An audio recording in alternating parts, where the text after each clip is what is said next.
নমস্কার বন্ধুরা, আমি আর আমার দুই বন্ধু বাইক নিয়ে বেরিয়ে পড়ি রাঙ্গামাটির উদ্দেশ্যে। আকাশে মেঘ, মাঝে মাঝে রোদের ঝিলিক, আর চারপাশে শীতল বাতাস। প্রকৃতি যেন নিজেই আমাদের স্বাগত জানাচ্ছে। লক্ষ্মীরহাট হয়ে পৌঁছে যাই মারিয়া বাজার। সেখান থেকে একটু সামনে গেলেই আউলিয়ার ঘাট। এই ঘাটেই করতোয়া নদীর উপরে নির্মাণ হচ্ছে ওয়াই ডিজাইনের একটি ব্রিজ।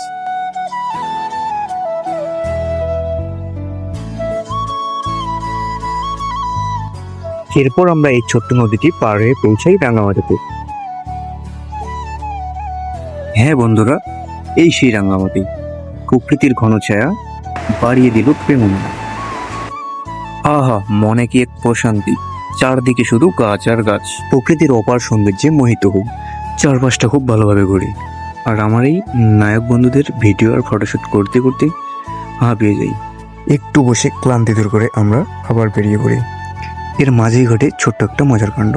মিঠু নেখা বাগানের দিকে যাচ্ছিল। ব্যাপারটা সন্দেহজনক মনে হলে আমিও যাই। গিয়ে দেখি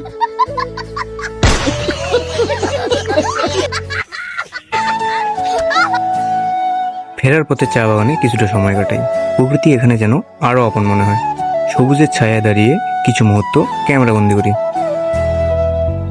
শেষে আবার ফিরে আসি সেই আউলিয়ার ঘাটে। ব্রিজের নির্মাণ কাজ চলছে। ঠিক এখানেই ঘটেছিল 2022 সালে 25শে সেপ্টেম্বর সেই মর্মান্তিক নৌকাডুবি। অনেক প্রাণ হারানোর সেই স্মৃতি আজও হৃদয় কাঁপিয়ে তোলে। তবে এখন সেখানে ব্রিজ নির্মাণের কাজ চলছে, নতুন আশার আলো নিয়ে। মানুষের জন্য আরও নিরাপদ পথ গড়ে উঠছে।